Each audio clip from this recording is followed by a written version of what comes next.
Estudo do livro Roteiro, livro de Emmanuel, psicografia de Chico Xavier. Lição 29, Além da Morte.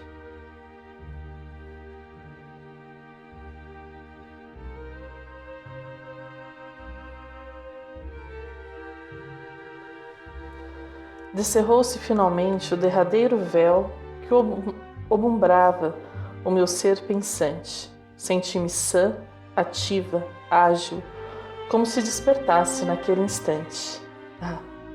Eu morrera. O texto é de autoria de Maria João de Deus, a mãe de Chico Xavier, que vem lhe trazer notícias do outro mundo. Livro Cartas de uma Morta, e nos remete ao momento derradeiro de nossa existência material. Todos, indistintamente, seguiremos para a morte. Não por acaso diz o dito popular que duas coisas são certas na vida: a morte e os impostos. Porém, pouco se pensa ou se fala sobre a morte.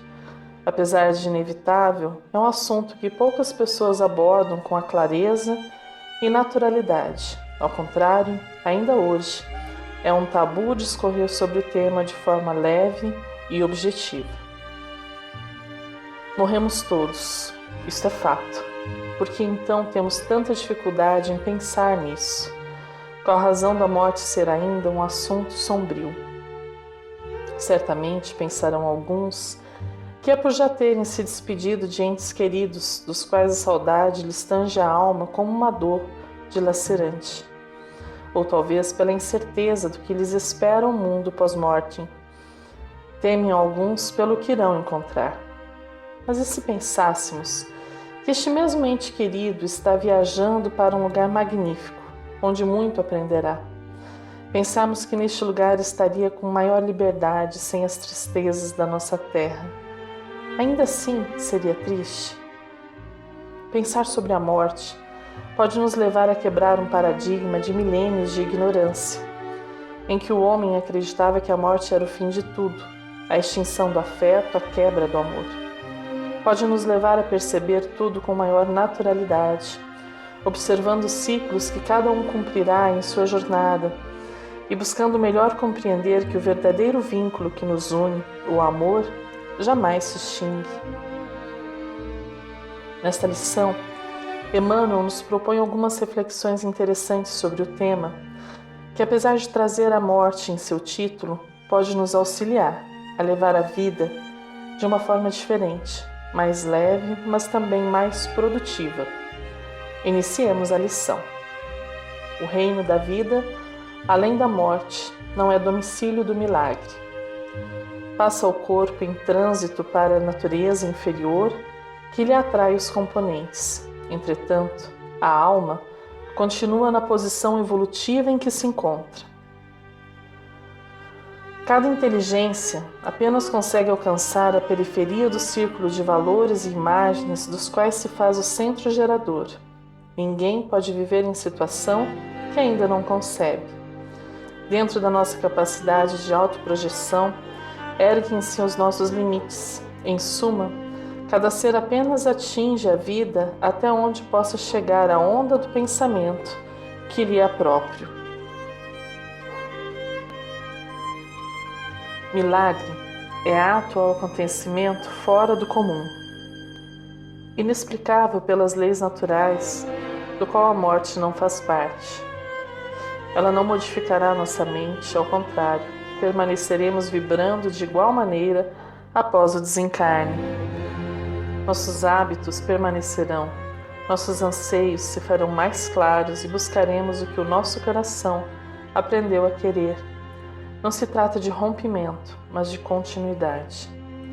Emmanuel compara a morte a um retrato da vida, dizendo ainda que a verdade revelará na chapa da memória as imagens que estiveres criando, sustentando e movimentando no campo da existência. O que fui, o que fiz, o que semeei, tudo isto resultará no que me tornei com a experiência terrestre, e diante do patrimônio evolutivo adquirido, serei capaz de progredir minha jornada. Esta também é a resposta que os espíritos deram a Kardec, conforme se infere Na resposta da questão 146 do Livro dos Espíritos, as faculdades perceptivas da alma são proporcionais à sua purificação. Só as de escola podem gozar da presença de Deus. E ainda a questão 155. A entrada no mundo dos espíritos não dá à alma todos os conhecimentos que lhe faltavam na terra. Não há milagre que nos torne bons e perfeitos. Há muito trabalho, dedicação, disciplina para que possamos construir o nosso futuro melhorando passo a passo. Sigamos em frente na lição. A mente primitivista de um mono, transposto ao limiar da morte, continua presa aos interesses da furna que lhe consolidou os hábitos instintivos. O índio desencarnado dificilmente ultrapassa o âmbito da floresta que lhe acariciou a existência.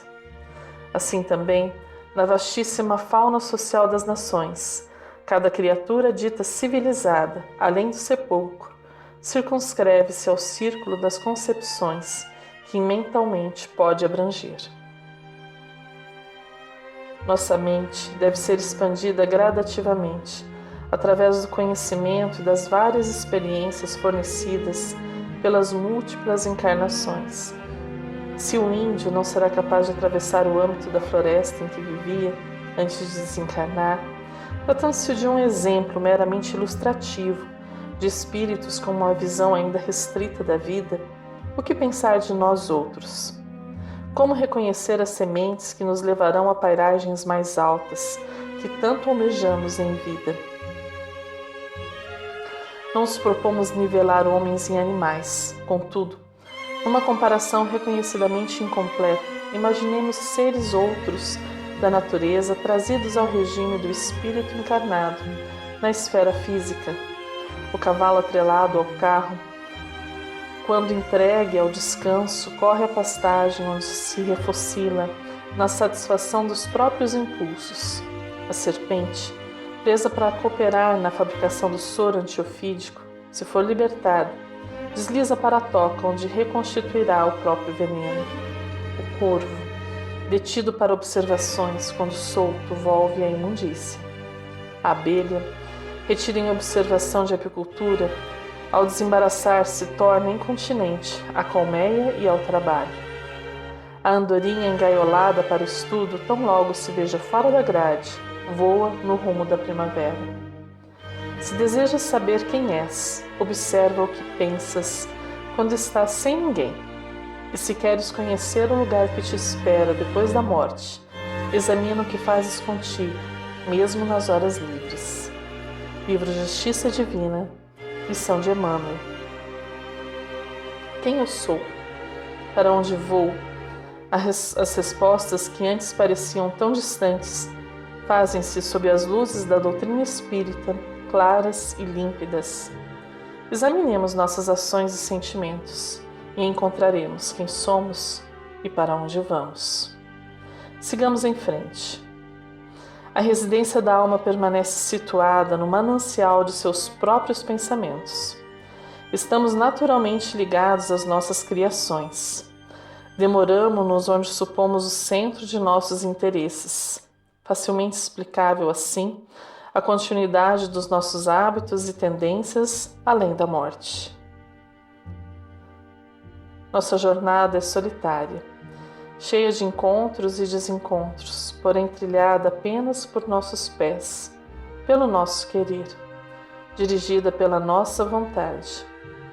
Meditar sobre a morte assim nos leva imediatamente a rever a forma como vivemos, porque uma está diretamente associada à outra. Morte e vida se sucedem e nos remetem ao caminho evolutivo que estamos construindo. No futuro, os homens cogitarão de se prepararem em bases de educação raciocinada sobre o que lhes acontecerá depois da morte no plano físico, porque efetivamente ninguém vai morrer no sentido de desaparecer, de vez que nos achamos todos, queiramos ou não, diante de nossa própria imortalidade, além do corpo que usamos atualmente. Caminhemos mais um pouco com Emmanuel. A escravidão ou a liberdade residem no ímã de nosso próprio ser. Corre a fonte sob a emanação de vapores de sua própria corrente. Vive a árvore, rodeada pelos fluidos sutis que ela mesma exterioriza, através das folhas e das resinas que lhe pendem dos galhos e do tronco. Permanece o charco debaixo da atmosfera pestilencial que ele mesmo alimenta, e brilha o jardim sob as vagas do perfume que produz. Assim também a terra, com seu corpo ciclópico, arrasta consigo na infinita paisagem cósmica o ambiente espiritual de seus filhos. Pertencemos ao ambiente em que estamos, construímos o que nos cerca, exteriorizando no mundo material o que se passa em nosso mundo espiritual. Tudo está interligado. Os mundos, tanto físico quanto espiritual, são construções que realizamos conforme nosso estágio evolutivo. E isso terá continuidade após a nossa morte, porque continuaremos sendo as mesmas pessoas. Talvez já tenhamos sonhado em habitar mundos felizes, onde o bem prevaleça, onde a vida seja mais leve. Quem já leu o livro Nosso Lar, certamente já imaginou se seria digno de ser recebido em um lugar tão belo e organizado. O que a lição nos chama a refletir é que este mundo começa em nosso interior, dentro de nós. Sentiremos a paz, a alegria, a esperança, e tudo isto transformará o mundo que habitamos. É um ensinamento profundo e valoroso.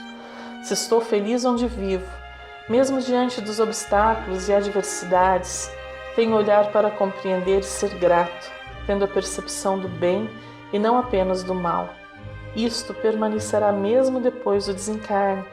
Porém, se o mundo em que vivo é só tristeza e infelicidade, a grande chance de que isto permaneça no mundo espiritual quando a morte nos visitar. A grande alegria, porém, é sabermos disto tudo hoje e termos a rica oportunidade de ajustarmos nossa vida para termos uma boa morte. Caminhemos mais um pouco com a lição. Atravessado o grande umbral do túmulo, o homem deseducado prossegue reclamando aprimoramento.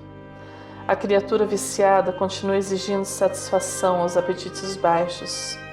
O cérebro desvairado entre indagações descabidas não foge de imediato ao poço de obscuridades em que se submergiu.